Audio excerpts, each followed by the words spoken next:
नमस्कार। श्रीमद् भागवत गीता और जिंदगी, प्रस्तुति 55, अध्याय 2, कर्म और विचार, श्लोक संख्या 48।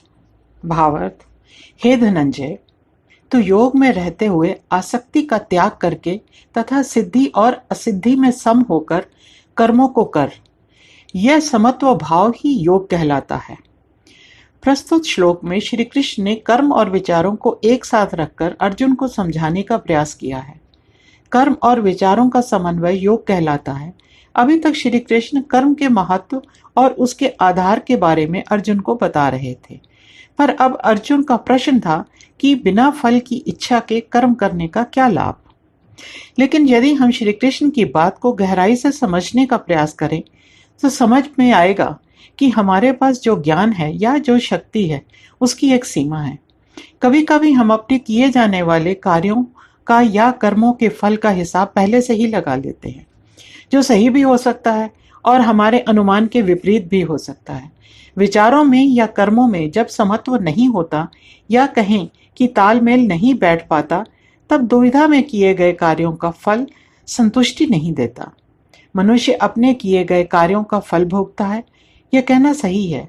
वो इसलिए कि हम कर्म से पहले फल की इच्छा करते हैं।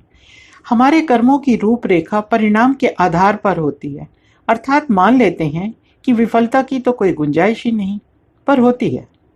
यदा कदा ऐसी अवस्था में यदि विचारों और कर्मों का तालमेल बिठाना हो तो ज्ञान की आवश्यकता होती है, तभी योग की प्रक्रिया पूरी होगी।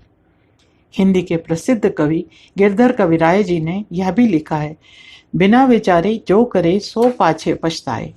यह कविता तो कुछ समय पूर्व ही लिखी गई है, पर इससे यह तो पता चल ही जाता है कि सोच विचार कर कर्म करने से बाद में पछताना नहीं पड़ता।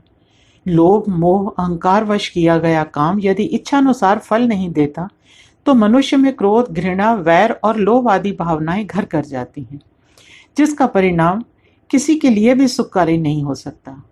आज हमारे समाज में लोभ, मोह, क्रोध और वैर आदि की भावनाओं ने मानव जाति की सोचने समझने की दिशा को एक विकृत रूप दे दिया है, जिससे मानव के प्रति विश्वास कम और भय बढ़ता जा रहा है।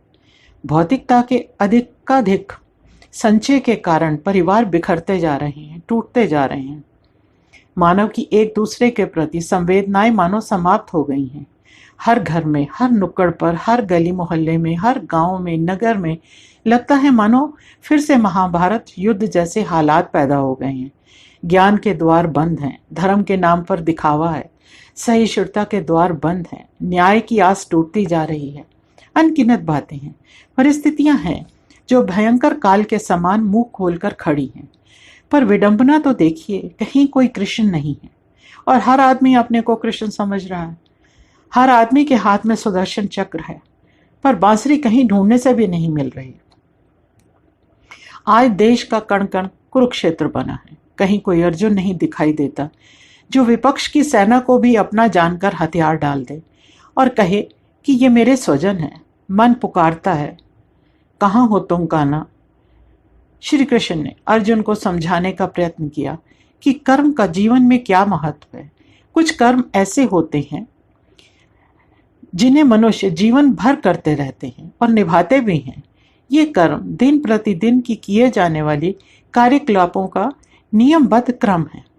हम इन नियमों के अंतर्गत काम करते हैं और इससे हमारे आसपास के लोगों के बीच तालमेल बना रहता है और कभी कभी आत्मसंतुष्टि का भी अनुभव होता है। कई बार अपनी किसी भूल को सुधारने के लिए भी लोग कुछ कर्म करते हैं। यहाँ पर ज्ञान को देखा जा सकता है। अपनी भूल को स्वीकार करना और फिर उसे सुधारने का प्रयत्न करना प्रायश्चित कहलाता है। यदि कोई कलाकार अपनी रचना का स्वरूप बनाते समय उसमें पूर्ण रूप से खो जाए और अपनी रचना को देख मन में संतुष्टि की भावना उठे, तो उससे रचना का सुंदर असुंदर होने का आभास नहीं होता। वह अपने कार्य को देखकर तृप्त होता है, प्रसन्न होता है। अपनी रचना को रचते समय सब कुछ भूल बैठा था, बस वो था और उसकी रचना जो क्षण क्षण आकार ले रही थी। उस समय उसके मन में ये विचार कदापि न उठ रहे थे कि कोई और उसकी रचना को किस दृष्टि से देख रहा है। लोग उसे स्वीकार करेंगे भी या नहीं। तन्मयता मनुष्य को आत्मज्ञान व आत्मसंतुष्टि का बोध कराती है। ऐसे समय में राग द्वेष सब मिट जाता है। श्री कृष्ण ने अर्जुन को इसी तन्मयता का आवाहन करने को कहते हैं।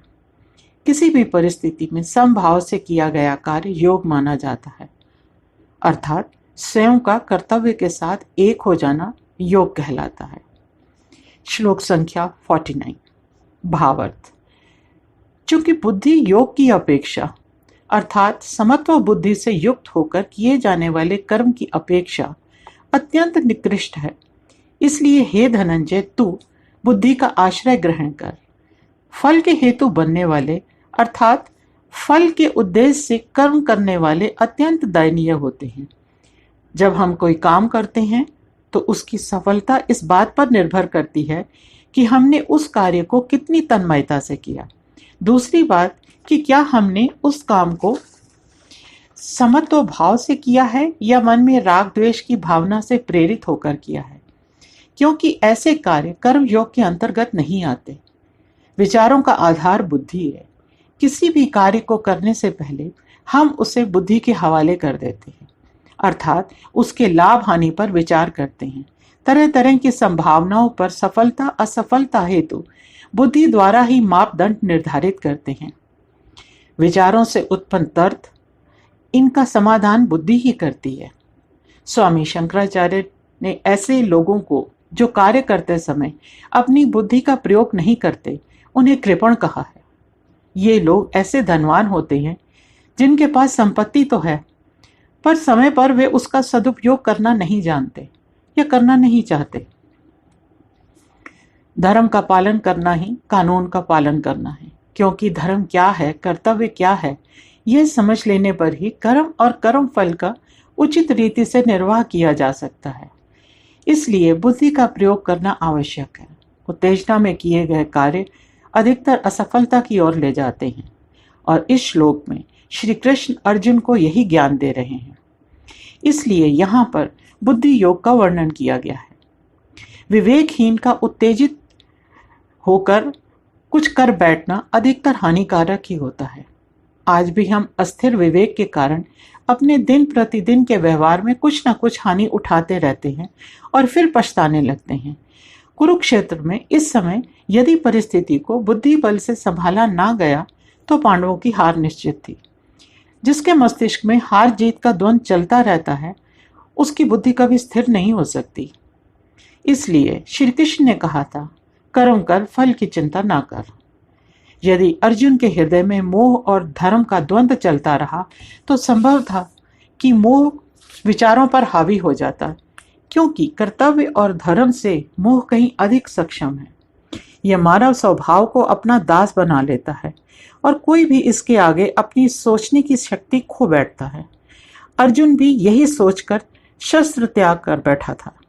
उसके समक्ष खड़े शत्रु उसके शत्रु नहीं थे, बल्कि उसके अपने स्वजन थे, और यही सोचकर वह विवेकहीन हो गया। तब ना उसे धर्म का ध्यान रहा, न कर्म का, न कर्तव्य का, न जनहित का और न ही राष्ट्रहित का।